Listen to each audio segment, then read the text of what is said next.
If my driver hadn't taken the wrong turn that night, I would have walked straight into something that was already waiting for me in the dark.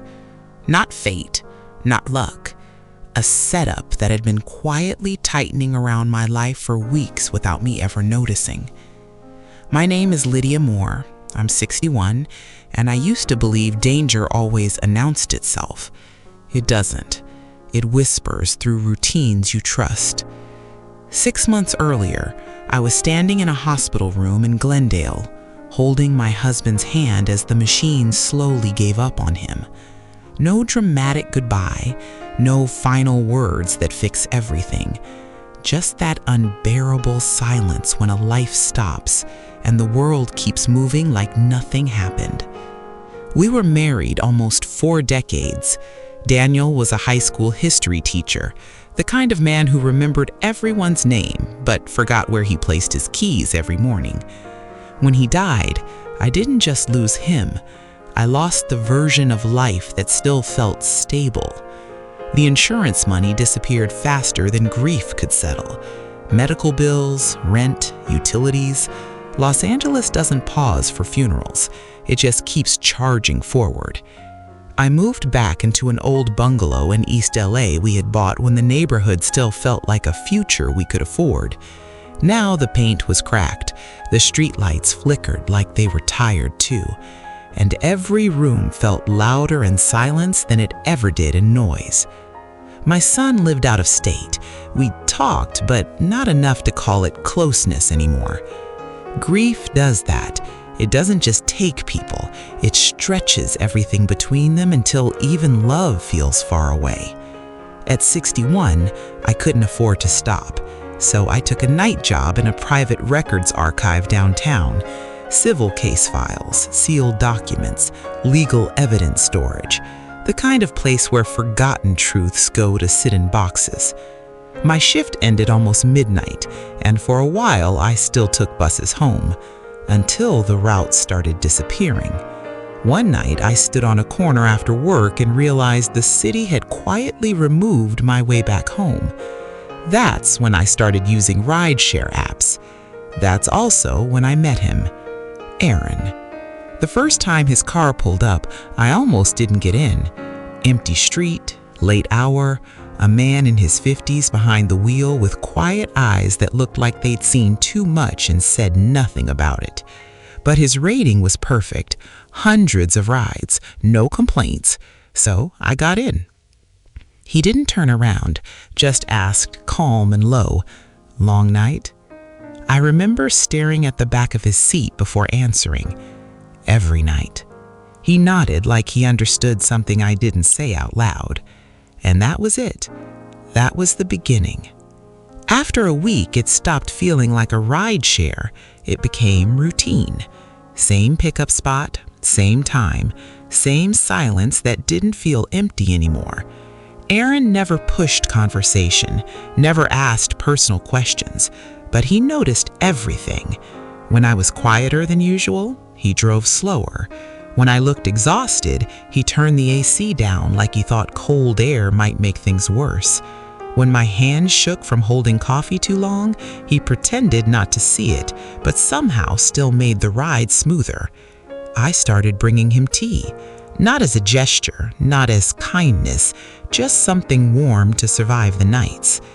Chamomile most of the time, sometimes ginger when my stomach felt like it couldn't hold grief and caffeine at the same time.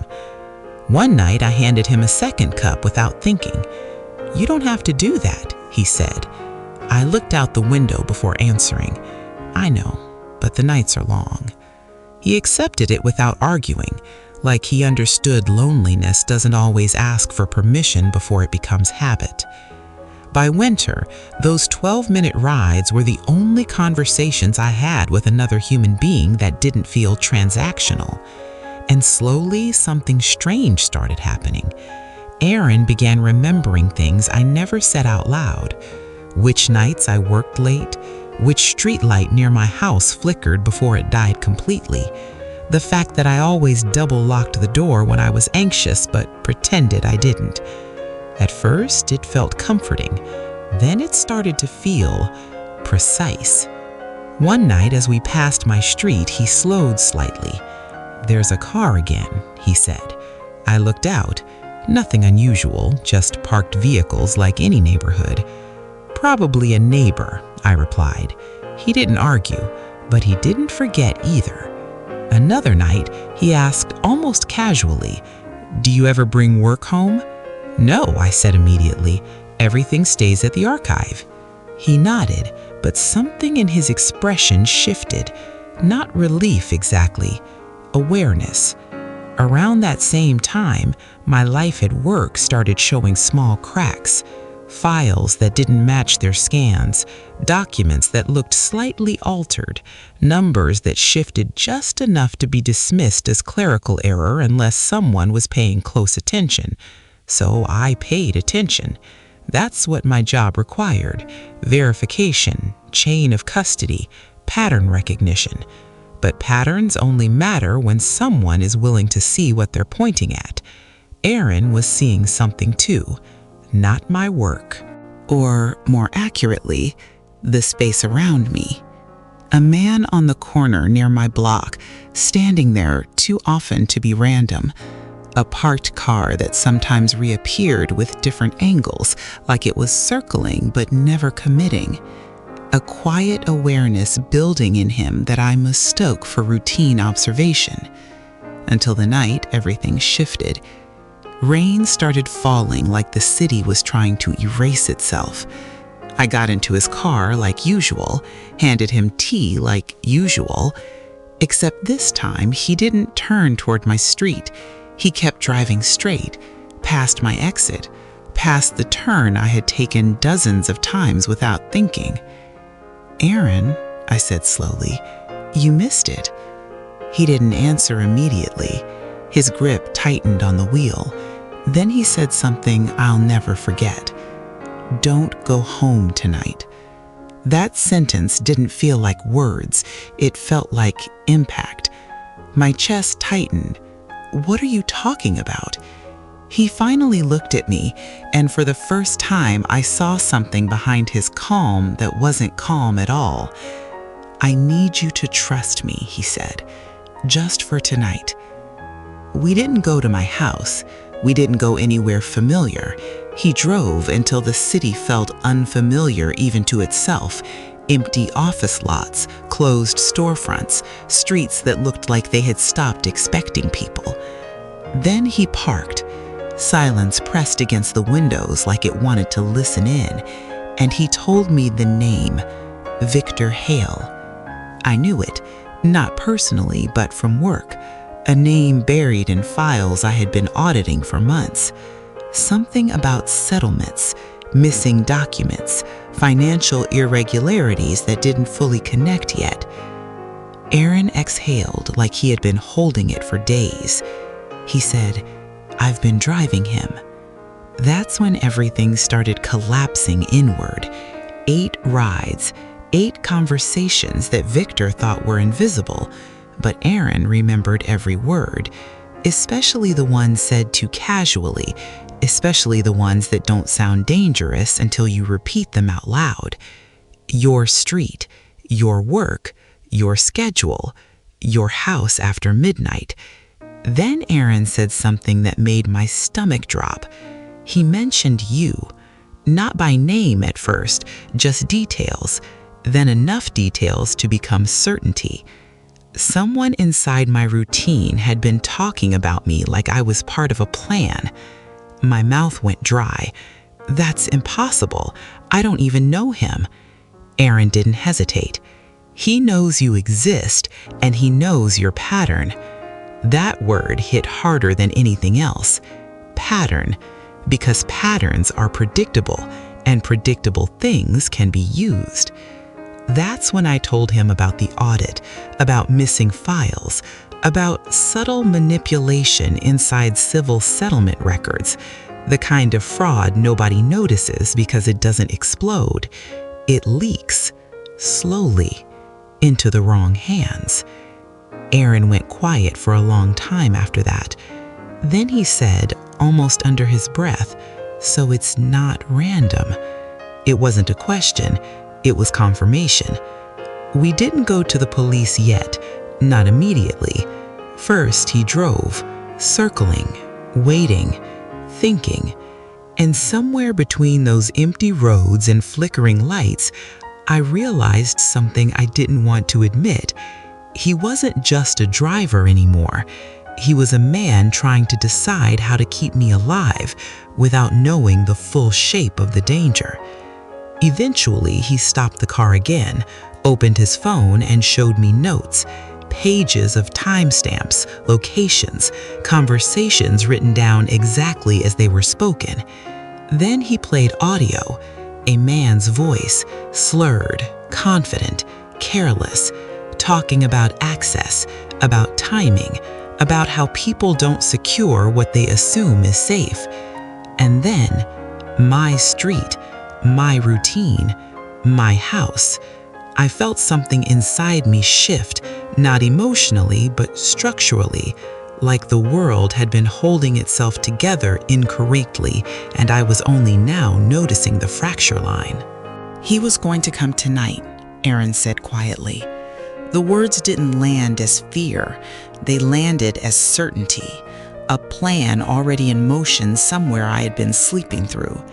That's when the truth fully surfaced. This wasn't about files alone. It wasn't even just about money. It was about me, because my husband, Daniel, had once testified in a fraud case years ago, a case that destroyed someone named Victor Hale's career, and he hadn't forgotten. The realization didn't feel dramatic. It felt slow, heavy, like something finally reaching the bottom after falling for a long time. By the time we reached the police station, the rain had turned into something thinner, colder. Inside, everything smelled like burnt coffee and tired decisions. We told them everything, and for a moment I thought it might still feel unreal until the detective said something that removed all doubt. Victor Hale had access to my building, to night security rotations, to places I assumed were controlled. That's when I understood. He hadn't been breaking in, he had been walking in like he belonged there. The investigation moved fast after that, too fast for my nervous system to keep up with.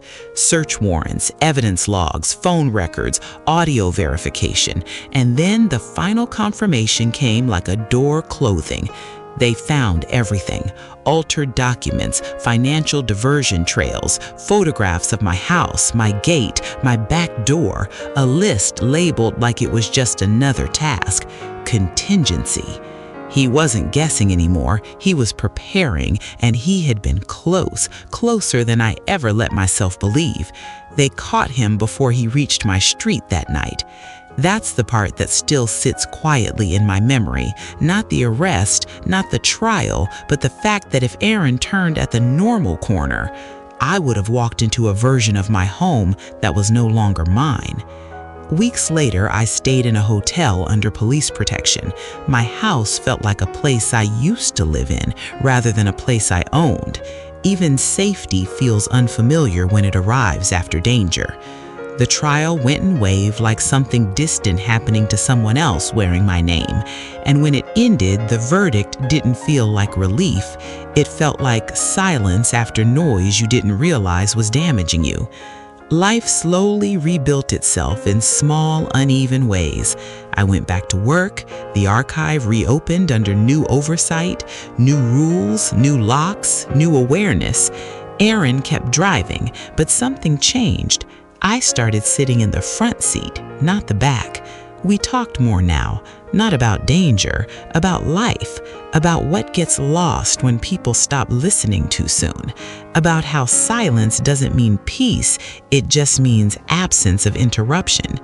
One night his phone rang. He almost didn't answer. Then he did, and his entire expression changed. His son. After years of distance, years of silence that had nothing to do with space and everything to do with misunderstanding, somehow this story, this mess, this survival had reached him too. When Aaron finally pulled over and broke down, it wasn't dramatic, it was human, like something inside him had finally been allowed to stop holding itself together. And I realized something I hadn't understood before. Survival doesn't always end in relief. Sometimes it ends in reconnection. Now I'm back in my house, not the same way I left it. Stronger locks, better lights, cameras that blink quietly like they're paying attention even when I don't want them to. But what changed most isn't physical, it's awareness. I notice things now I used to ignore. Patterns, silences, people who watch too long without looking away. And I think about how close I came to never noticing at all. Aaron still drives nights, but now I sit beside him. Sometimes we don't speak for the entire ride, and it no longer feels empty, it feels shared. I still bring tea sometimes, not because it changes anything, but because it reminds me that connection can exist in small, ordinary gestures that the world usually overlooks. And I think about that night often, the missed exit, the wrong turn that wasn't wrong at all, because sometimes the difference between ending and continuing is just one person paying attention when everyone else doesn't. And in the quiet after everything, I finally understand something I didn't know before. Safety isn't the absence of danger, it's the presence of someone who notices it before you step into it. And that